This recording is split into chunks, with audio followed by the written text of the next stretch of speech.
Hey friends, how are you doing? So this is the 7th tutorial in Kdenlive series, and what we are going to explore today is the keyframes. Now some people they are very much afraid of this terminology, keyframes, but once you get your hold on it, and anything for you to understand, you definitely need to practice over it. Without practice, it doesn't come. For me also, it took some time to get hold of what is the keyframing is.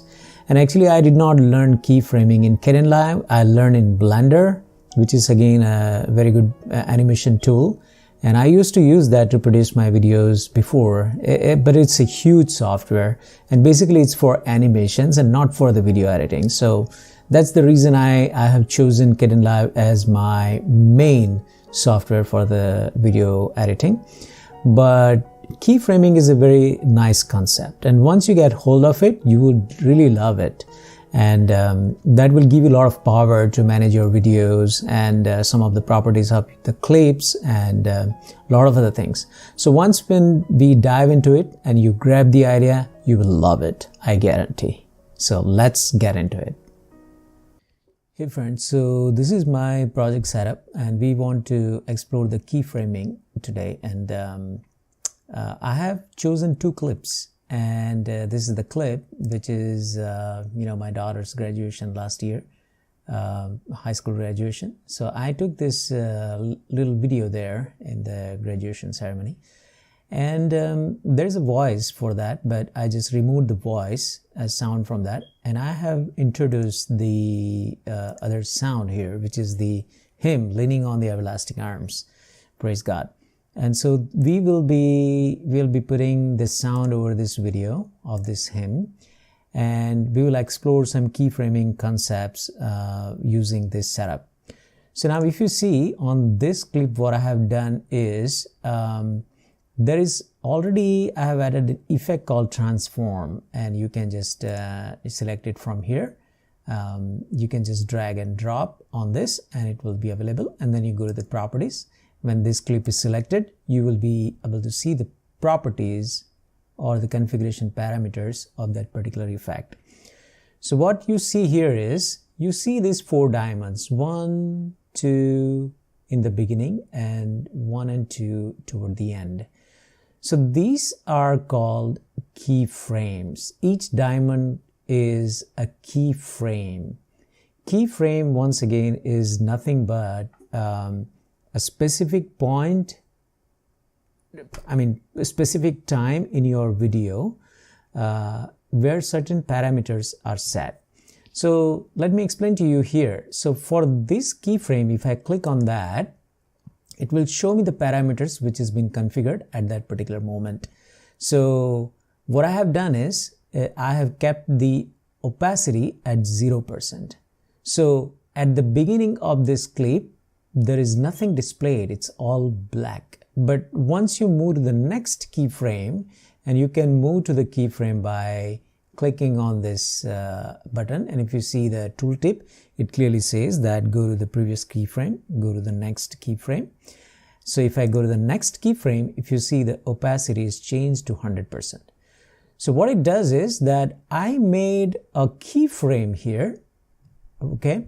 So there will be a little transition from this keyframe to this keyframe for this parameter.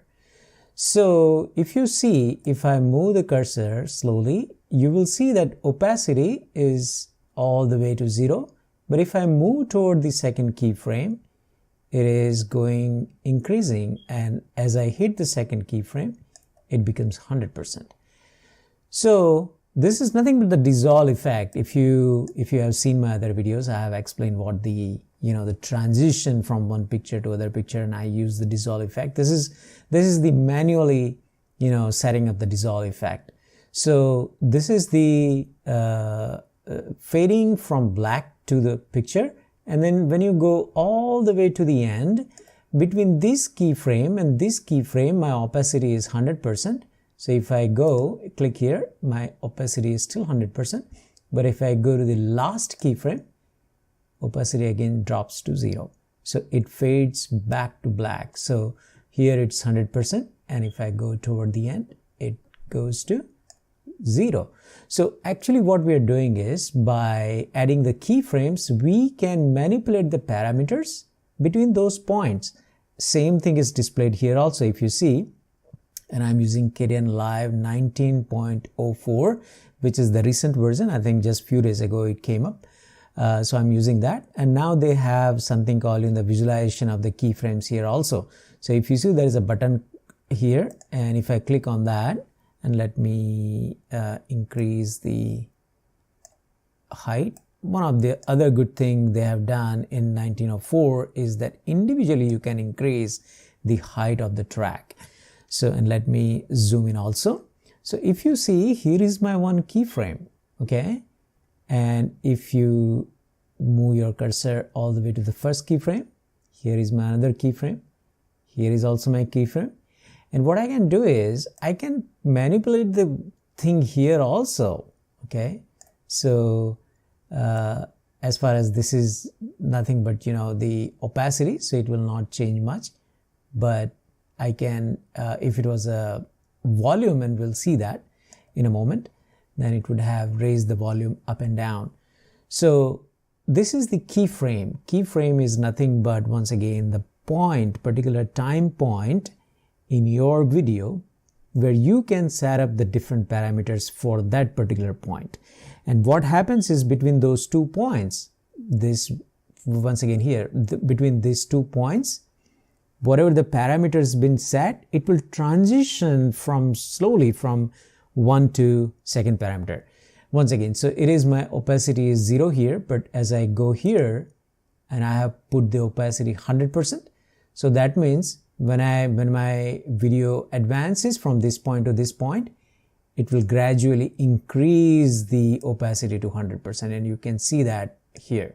If you pay attention to this area, you will see that when I move my cursor, it goes up, and when it hits to the second keyframe, it becomes 100%. And there is a visualization here also.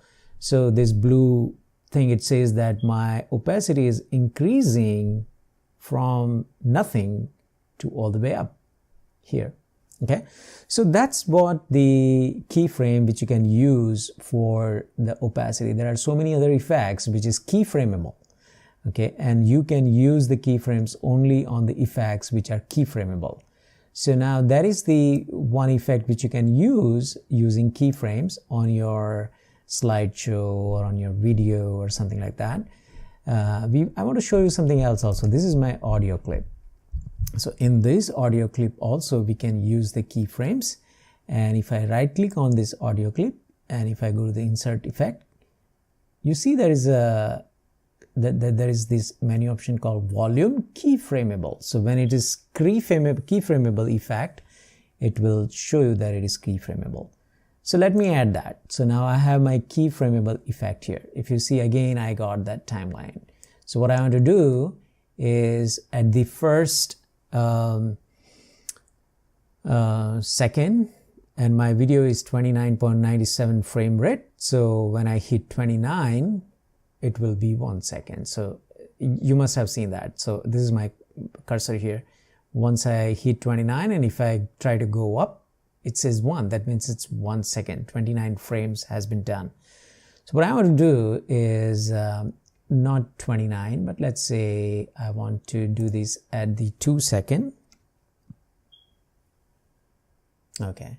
So what I'll do is, I'll go all the way up first. I'm in the beginning, and I'll bring my volume down. No volume at all. Gain is 0, minus 100 dB. It's the the acoustic scientific, the parameter. So it's all the way 0. And as I move to, when I hit second means 2 seconds. By I reach 2 seconds in my video, I want one keyframe here. So you can just click on plus, and it added another diamond, that is this thing. And I want my volume to go up all the way up. Okay, so that's what. And so my keyframe a little bit moved, and I want to bring it back to this is how you can fine tune also. Okay, so that's what my keyframe will be, and I will remove this additional keyframe. So if I click here, what I want to do is I want to have my gain all the way up. Okay, this is not good. I mean, this is like very high sound. So what I would do is 13 dB is the good sound level, and so I'll keep it at 13. So now if you go back to the beginning and if you listen,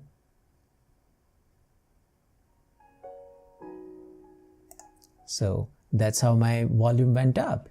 So say for an example, if I want to reduce my volume somewhere around here, so I go here and I thought that no, this is something interesting and I'm speaking something else, and I want to put my narration in there and I want music to go down, what I'll do is I insert the keyframe. I'll keep that still at 13 dB. I'll just move one frame up and I'll add another keyframe, or probably I would go, let's say,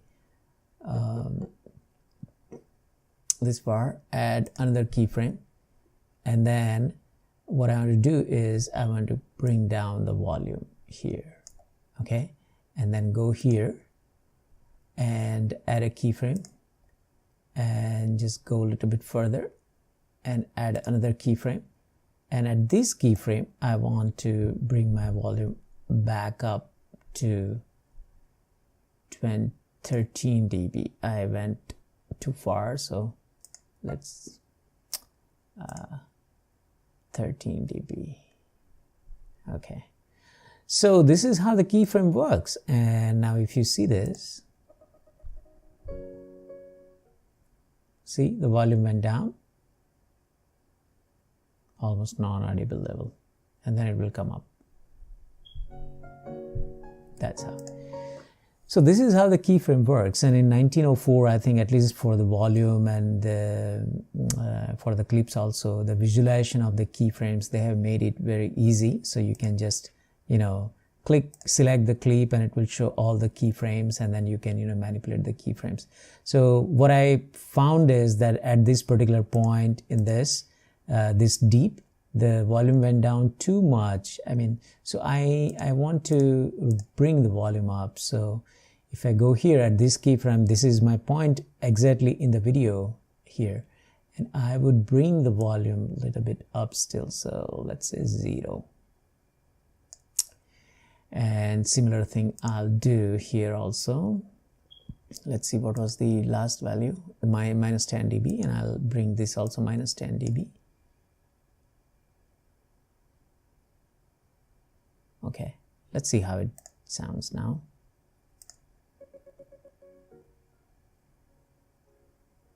Yeah, so I can hear the sound still.